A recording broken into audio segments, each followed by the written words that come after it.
morning, welcome to CATEX TV. My name is Frank Fortunato. Today is Monday, February 11th, 2013. There's a pretty big blizzard in the Northeast beginning on Friday afternoon. New England, of course, was hit the hardest, and parts of Massachusetts and eastern Connecticut are still digging out. The New York area seems to be back to full strength today. Pretty big news coming from Rome. Pope Benedict XVI said this morning that he intends to resign at the end of the month on February 28th. He cites old age and frailty. This means that there'll be a conclave of the cardinals sometime by the end of the month to hold the vote for the new successor. The insurance industry has pinpointed that the launch failure of the Zenit 3SL rocket carrying the Intelsat 27 satellite, which caused a $400 million loss in the market, was apparently caused by a faulty component in the thrust system. Intelsat is the largest satellite operator in the market. Aon places this program is going to ripple through the whole Lloyd's market for sure. There's a Carnival cruise ship currently under tow in the Gulf of Mexico. It's got 4,200 passengers on board. There was a fire in the engine room over the weekend, left it dead in the water. Apparently, though, an emergency generator kicked in, so electricity and refrigeration continued. But nevertheless, the ship is without power and it's being towed back to Galveston, Texas. The ship is the Carnival Triumph. Meanwhile, a Thompson cruise ship, a British cruise ship called the Thompson Majesty, saw an accident over the weekend in which 5 crew members died during a lifeboat drill in the port at the island of La Palma in the Canary Islands, in about 900 miles off the coast of Spain.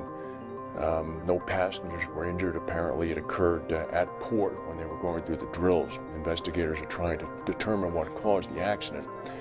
There was a group of tornadoes that went through southern Mississippi last night. The most damage seems to have been centered in Hattiesburg, Mississippi, especially on the campus of South Mississippi University. There does not seem to be any deaths, but do seem to be a number of buildings that are destroyed. The Mississippi governor is visiting the area today.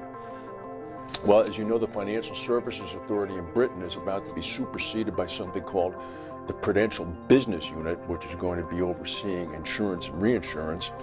A senior official at the new unit, the Prudential Business Unit, said that the shocking cost of Europe's new solvency regulations could not be justified, given that they're expected to total billions of pounds to implement. This would be Andrew Bailey. He's the managing director of the Prudential Business Unit. He said he condemned the European Union for creating such a vast cost for an industry for the implementation of a directive which has not even yet been fully agreed to and for which I cannot give you a date. Cost to insurers is indefensible and ever rising. He made these remarks in a speech last week in London. The rules known as Solvency II aim to better protect consumers by insisting insurers improve risk management and more closely match their capital to the risk in their books. Implementation is not likely before 2016 or 2017. At least 18 miners have been killed in Russia's Far East at a coal mine after a blast that ignited built-up methane gas, apparently. This is in the Komi region. About 260 miners were working underground at the time. It's been confirmed that 18 are dead. Prime Minister Medvedev has ordered a complete investigation of the incident. In the southern Peruvian city of Arequipa, yesterday, about 5 inches of rain fell during 7 hours, causing an inundation of flooding that apparently had wiped out a number of homes. At least 6 people were killed. The city has about 800,000 residents. Insurance Australia Group said that it's received more than 13,700 claims relating to floods last month in Queensland and New South Wales. The total is going to be about 145 million US in claims.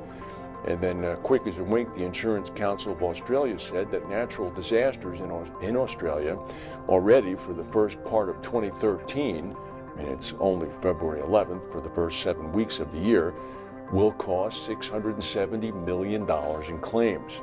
So this is something that Australian insurers and reinsurers are definitely beginning to pay attention to. And over the weekend, at a scene in India, there was another stampede in which at least 35 people were killed. This was at a religious festival. An estimated 30 million Hindus took a dip at the Sangam, which is the confluence of the Ganges and Yamuna River and the mythical Saraswati River. It's part of the 55-day annual Hindu religious festival called the Pitcher Festival. Sunday was one of the holiest days to bathe. This weekend traditionally causes a stampede. Apparently it's just a mob scene of millions and millions of people coming to the water and trying to get out of the water. And the 37 people who were caught and trampled to death is unfortunately par for the course. That is the news for today. If we have any breaking news, we'll come back and tell you. Thank you for watching, and we'll see you.